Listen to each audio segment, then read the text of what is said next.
তো hello guys, আমি এসেছি গঙ্গাবাসের মেলা আমাদের বাড়ি থেকে কিছুটা দূরে। আর এই মেলাটা হয় শিবরাত্রি উপলক্ষে। তো মেলাতে গিয়ে এই বেলুনগুলো দেখছিলাম, একদম কি ঝকমকো, খুব সুন্দর লাগছিল বেলুনগুলো। কিন্তু ভাবছিলাম যে কিন্তু নেবো কার জন্য, তাই দাম জিজ্ঞেস করে চলে এসেছি। তো গাইজ, যেহেতু আমি সন্ধ্যায় মেলায় গেছিলাম, তাই ভাবলাম যে এক কাপ চা খেয়ে নিই। তো আমার চাটা দেখে বেশ ভালো লাগছিলো, এই জন্য আমি রেগুলার টি নিয়ে নিয়েছি।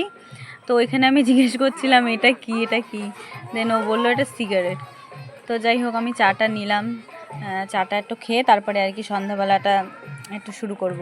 তো চাটা খাওয়ার পর তারপরে আমার মুখের এক্সপ্রেশন দেখো, যে আমি চাটা খেয়ে রিভিউ দিলাম। বলো তো আমি কি বললাম এখানে। তো গাইজ, আমি না সবসময় একটু ঘুরতে ভালোবাসি।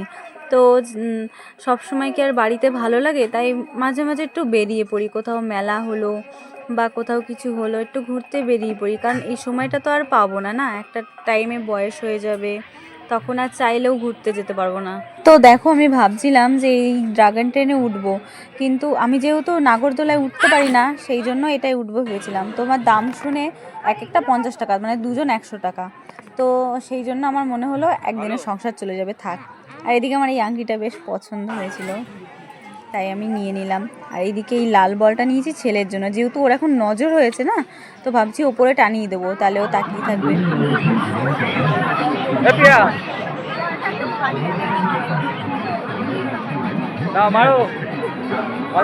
গ্লাসে যেন লাগে, না ফেললেও হবে। গ্লাসে যেন লাগে, না পড়লেও হবে।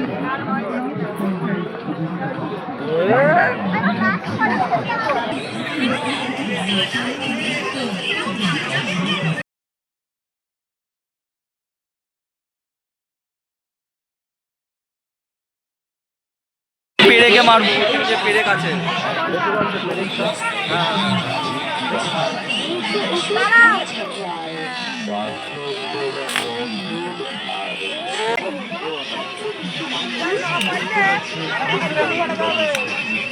লাস্ট একটা বেলুন ফাটাবো, এটা হচ্ছে এই যে কোনায়, এই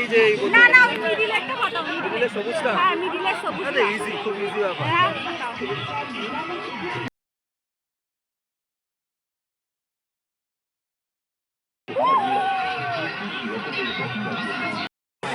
তো গাইজ, এত কিছু মেলা ঠেলা ঘুরে আমার এই জায়গাটা বড্ড ভালো লেগেছে। কেন বলো তো? কারণ আমি হচ্ছি খাদ্যরসিক বাঙালি, আর এই খাবার দেখে আমার এই জন্য এই জায়গাটা ভালো লেগেছে। তো আমি নিয়ে নিয়েছি রোল। তো যাই হোক, আমার কি গন্ধতেই বলে না অর্ধভোজন হয়ে গেছে সেরকম। তো এদিকে আমরা রোলটা খেয়ে নিচ্ছি, আমার বেশ ভালো লেগেছে। আর কার কার রোল খেতে ভালো লাগে? আমার ঘুগনি টুগনি এই সমস্ত ভালো লাগে না, রোলটাই বেটার লাগে। তো যাই হোক, আমি রোল নিয়ে নিয়েছি, একটা খেয়েছি আমরা দুজন মিলে। টাইম ছিল না, যেহেতু তাড়াতাড়ি বাড়ি ফিরতে হবে। তো যাই হোক, আমার একটা খেয়ে একটুও পোষায়নি। তো গাইস, মেলা এসেছি আর পাঁপড় খাবো না, এটা তো হতেই পারে না, তাহলে তো মেলা ঘোরাই বৃথা। তো মেলার আরেকটা আকর্ষণীয় খাবার হচ্ছে বাদাম, তাই বাদাম নিয়ে বাড়িতে চলে গেলাম। আর যেহেতু আমার বাবা বাদাম খেতে ভালোবাসে, সেই জন্য স্পেশালি। তো বন্ধুরা, তোমাদের সাথে দেখা হচ্ছে নেক্সট আরেকটি ভিডিওতে খুব তাড়াতাড়ি।